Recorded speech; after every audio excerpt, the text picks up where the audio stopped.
Sa gitna ng mabilis na pagbabago sa mundo, nananatili ang ating misyon, ang ibahagi ang mensahe ng hindi nagmamaliw na pag-ibig ni Hesukristo para sa lahat. Hatid sa inyo ang pinakabagong kaganapan sa gawain ng Far East Broadcasting Company Philippines. Tampok din ang mga kwento ng totoong buhay na binago ng Diyos. Narito si Dan Andrew Cura sa The President's Report. Ang ika-10 ng Setyembre ay ang World Suicide Prevention Day. Kaya naman po sa linggong ito, buksan natin ang ating mga puso at isipan tungkol sa kahalagahan ng pananampalataya at pagkalinga para po sa sino man, lalo na sa mga dumaranas ng pagkabalisa, depresyon at ang pagnanasang magpakamatay. Ako po ang inyong kaibigan, si Dan Andrew, at samahan po ninyo ako sa ating programang The President's Report.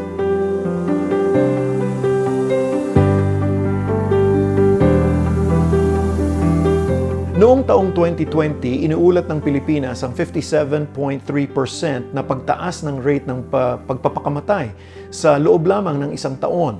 Ayon sa mga datos mula sa Philippine Statistics Authority, higit 3,000 katao ang nasawi dahil sa self-harm o ang pagwawakas ng kanilang sarili noong nakaraang taon. Kaya nga ito ang naging ika-27 nangungunang sanhi ng pagkamatay dito sa Pilipinas.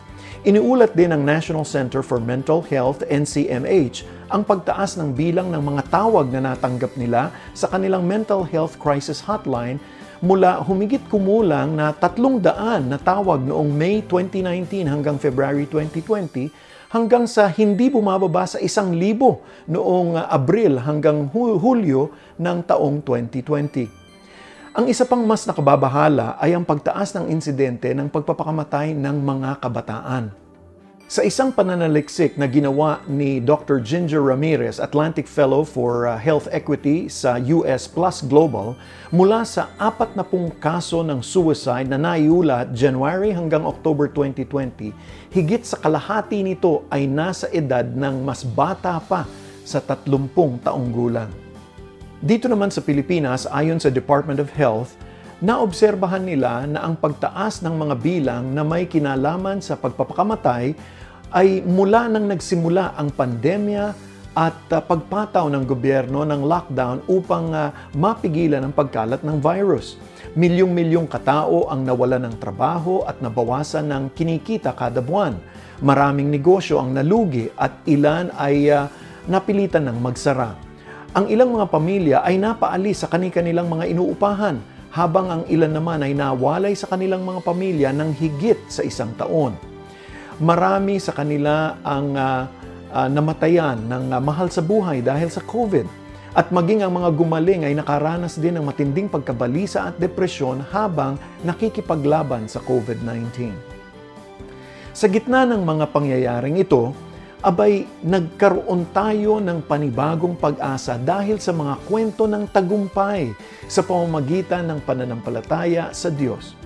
Pakinggan po natin ang kwento ni Kenneth Celebre, isang tagapakinig ng 1062 DXKI sa Coronadal mula sa Bagong Bayan, Sultan Kudarat.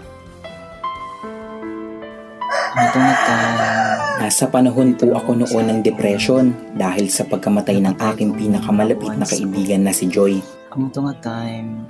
Dahil hindi ko kilala ang ating Panginoon, ay tinangka ko mag-commit ng suicide. Siguro, nasa 3 or 4 times. Sa panahon na ako'y nagluluksa, binigyan ako ng mama ni Joy ng portable radio. One afternoon, I'm so down. Sobrang emotional ko pa. Nang nagabasa ko sa Biblia. Pag-open ko sa radyo, patago ko pong pinuksan yung radio upang ako ay makomfort sa mga musika. Tamang-tama ito ay nakatune in sa 1062 DXKI. Napakinggan ko pa ang sinabi ng pastor sa hiligay noon. Timing din ang wali niya. Siling sang pastor. Kapatid, kamusta na ang buhay mo ngayon? Bakit gusto mong magpakamatay? Tignan mo si Hesukristo. Namatay siya para magkaroon ka ng buhay. Tapos ikaw gusto mong kunin ang buhay mo? Si Jesus na namatay para sa iyo. Ang gusto niya, mabuhay ka at maging masaya.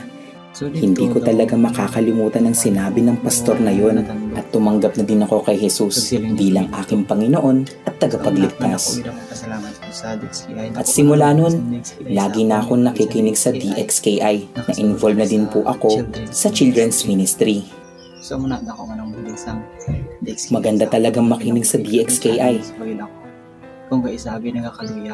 Minsan kung nangihina ka or may sakit ka, makapakinig ka lang sa DXKI, napapalakas ang iyong pananampalataya at na-encourage ka pa. Ano man po ang pagsubok na dumating sa buhay natin, huwag tayong mangamba dahil nandiyan ang ating Panginoon. Kailangan lang po natin ng liwanag ng salita ng Diyos upang maging tanglaw sa landas ng buhay. Purihin ang Diyos.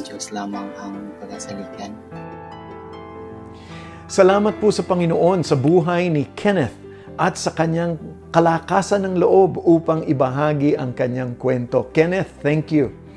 Tulad niya, marami pang nagpapatotoo kung paano ang pakikinig tungkol sa mabuting balita ni Hesukristo ay nakatulong upang mapagtagumpayan nila ang depresyon at suicide.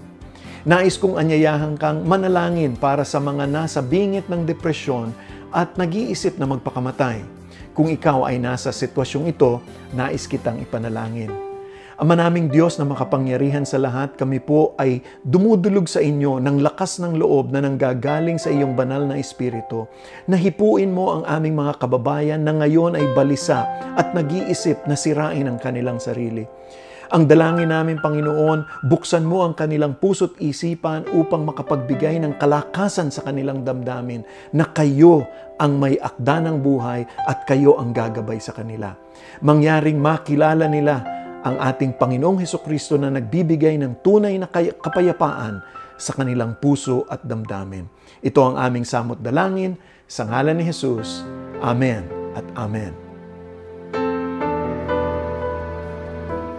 Kung kailangan mo ng suporta at makakausap patungkol sa mental health, huwag kang mag-atubiling tumawag sa National Mental Health Crisis 24/7 Hotline. Ang kanilang numero ay 1553 para sa nationwide landline o bisitahin ang kanilang Facebook page at NCMH Crisis Hotline para sa kumpletong listahan ng serbisyo at helpline na magagamit mo. Kung naman nakatulong po ang mga programang napapakinggan ninyo dito sa ating radyo, nais namin pong marinig ang mga kwento ninyo. Magpadala po ng mensahe sa ating Facebook at Instagram at FEBCPH o mag-email sa info@febc.ph. Sigurado ko pong maraming mapagpapala po na makakapakinig sa inyong buhay sa ating Panginoon. Maraming salamat po sa inyong patuloy na pagsubaybay. Ako po ang inyong kaibigan si Dan Andrew at salamat po sa inyong pagsama sa akin dito sa ating programang The President's Report. Manatiling ligtas at pagpalain po kayo ng ating Panginoon. Inyong napakinggan ang The President's Report. Para sa karagdagang impormasyon ukol sa Far East Broadcasting Company Philippines o maging kaagapay sa panalangin at iba pang mga paraan, bisitahin ang FEBC website, febc.ph at hanapin ang FEBC Radio sa Facebook. Maraming salamat sa iyong pag-agapay at pagpalain ka ng Panginoon.